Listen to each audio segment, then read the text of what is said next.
We're here today because of the United States Supreme Court decision in Miller versus Alabama, which occurred in 2012, where they determined that mandatory life without parole is cruel and unusual punishment and in violation of the Eighth Amendment of the United States Constitution. In large part, that opinion was based on research done about the brain, such as by Dr. Keating, who's a leading authority, who's from the University of Michigan, who articulates how the prefrontal cortex of the brain is not fully developed until someone is in their mid-20s. And the prefrontal cortex is what influences decisions that are made. And that is some of the basis that the Supreme Court found that you can't put people under age 18 in prison for life, even though they may have committed heinous crimes. The Michigan, there are a number of federal cases that have gone after that, including Montgomery versus Louisiana. Then the Michigan the Michigan Supreme Court has promulgated a number of rules that deal with this and deal with resentencing. I'm familiar with People versus Melbourne and People versus Sternhouse. I'm aware that I have to impose a proportional and reasonable sentence. I'm very aware of People versus Snow that talks about 4 basic things: that sentencing should reflect the reformation of the offender, protection of society, disciplining of the offender or punishment, and then also deterrence. The facts of this case are very gruesome. There's no question about that. This occurred in May of 21st of 1999.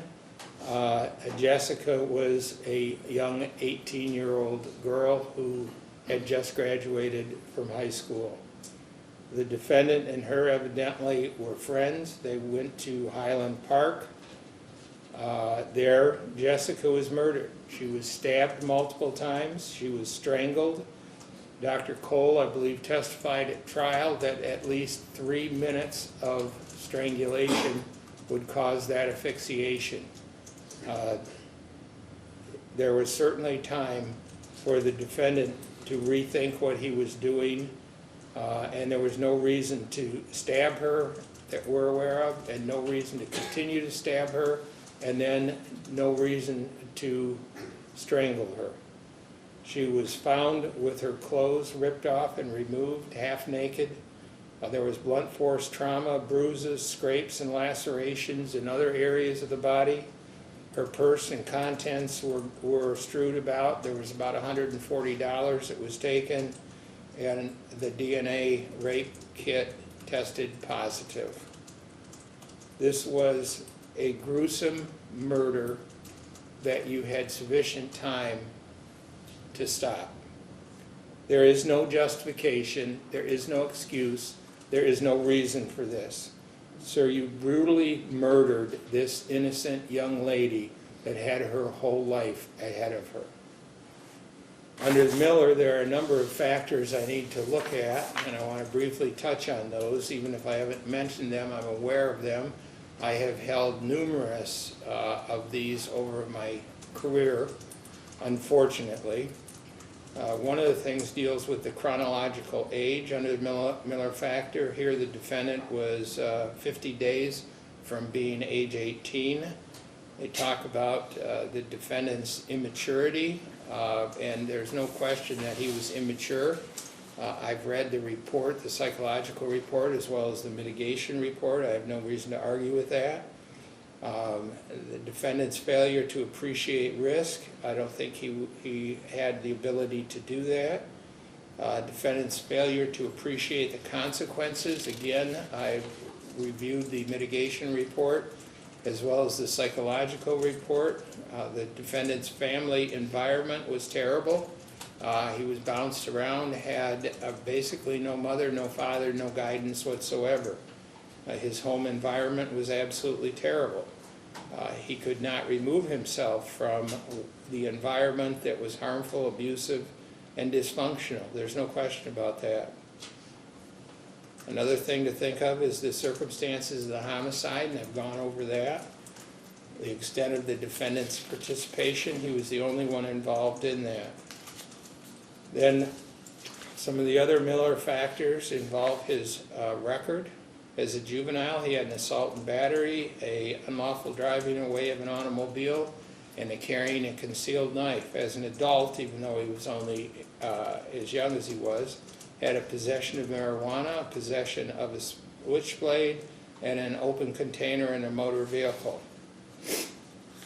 Then we have to look at the possibility of rehabilitation, and I've read the psychological report, and I have read the report from Dr. Romanowski, who has been with the prison system as a warden for, I believe, 47 years, 48 years. He's testified several times in my courtroom. He said that there's no question that his record is outstanding. He has very few tickets, and he has obviously done what he could to try and prove himself. This is a balancing case situation where I must balance the different factors here in determining my sentence. Under law, I have to impose a minimum and a maximum sentence. Under the statutes of the state of Michigan now, I have to impose a minimum sentence somewhere between 25 years and 40 years, and the maximum sentence that I can impose is 60 years. I have reviewed everything. I'm familiar with all the facts and circumstances. I have weighed and evaluated these things. I believe what I'm imposing is proportional and reasonable under Melbourne, Lockridge, and Snow, because we need to look at not only the reformation of the offender, we need to look at protection of society, the disciplining of the offender, and deterrence. Accordingly, it is the sentence of this course, sir, that you be committed to the Michigan Department of Corrections to serve a minimum of 40 years to a maximum of 60 years. I am giving you credit for 9,260 days. There's $68 in state costs, $130 in crime victim assessment. I'm required to impose those. Accordingly, this is the final sentence of the court. You're receiving a form that explains your appellate rights. Thank you, Your Honor. We're adjourned. What? For what? No, I can't. Just do Just do Yep.